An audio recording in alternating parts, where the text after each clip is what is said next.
Bai, egunon eta ongi etorriak udako kirol eskaintzaren zozketa.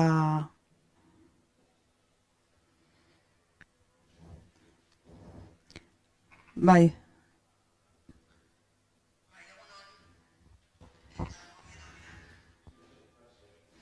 bueno, hasi baino lehen, barkamen askatze dizuegu, ze, bueno, arazo tekniko batzuk izan ditugu bitarte. Eta, bueno, orain bai, esateiate zozketari ekin diezaiokegula. Bueno, esaten nun bezala,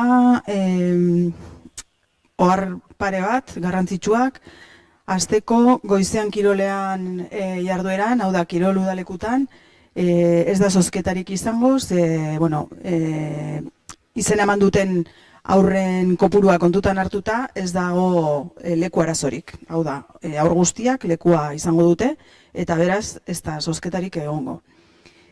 Eta gero, bigarren ohar garrantzitsua da, zozketa ondoren, astelenian hain zuzen ere, korreo bat jasoko ez dutela, beraz, erne egon korreoarekin. Ze korreo bat iritsiko zaizue bakoitzari, eta bertan, bueno, esandakoari jarraitu beharko diozute, beraz, erne egon astelenian zuen korreoekin. Bueno, buenos días. Decía, bueno, os pedía disculpas porque hemos tenido algún problema técnico, pero bueno, ya estamos en el aire.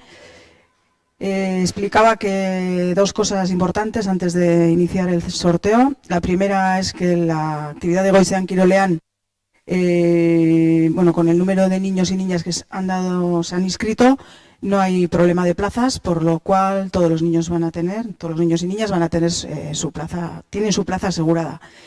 Luego no vamos a proceder a hacer sorteo, directamente ya sabéis que tienen su plaza asegurada. Y el segundo aviso importante es que estéis al tanto de vuestro correo el lunes.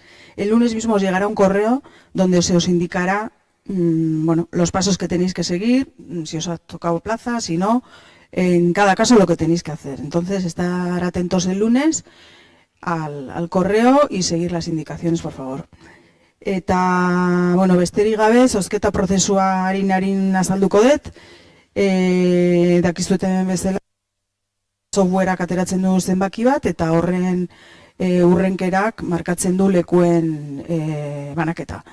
Eta zozketaren ordena izango da, lehenengo ingo dugu, aterako dugu zenbakia helduen jardueren, hau da, hilebeteko helduen jardueren eskaintzarako, ondoren igeriketako, bueno, uztaileko lehenengo 15 aldiako, hau da, ekainako 29 uztailak 10ko igeriketa taldeen zozketa, eta ondoren egingo dugu igeriketa eta tenisekoa izango dela uztailak 13-24 epearena.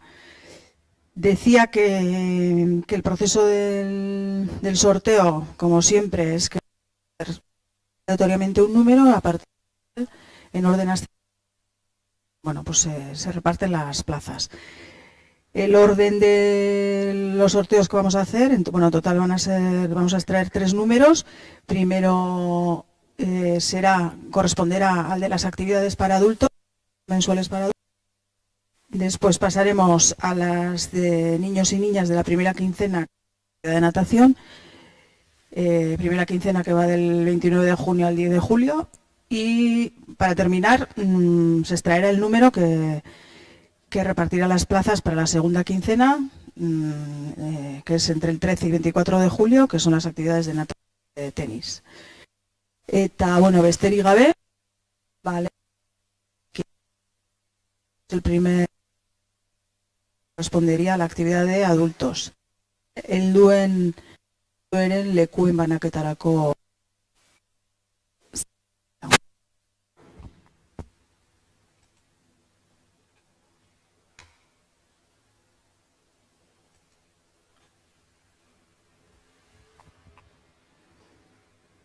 Vale, eta atera dan zenbakia da 81. el número que ha salido ha sido el 81. La hortikan gora banatuko dira lekuak. El orden ascendente a partir del 80 se irán repartiendo las plazas. Jarraian igeriketako aurren igeriketako ikastaroak, lehenengo 15aldikoak, ia 30 izan da. Para la primera quincena ha sido el 30. Eta bukatzeko, bigarren 15aldia, igeriketa eta teniseko jardueretarako, azken zenbakia, extraemos el último número para la segunda quincena, natación, tenis, y ha salido el 28. 28 atera da. Besterik gabe, gogorarazi hori, ernegoteko astelenetik aurrera zuen korreoara iritsiko zaizuen emailea, jarraibideak jarraitu. Sin más, recordaros eso, que estéis al tanto el lunes, que os llegará un correo donde os darán las indicaciones a seguir. Eta, bueno, besterik gabe, eskerrik asko.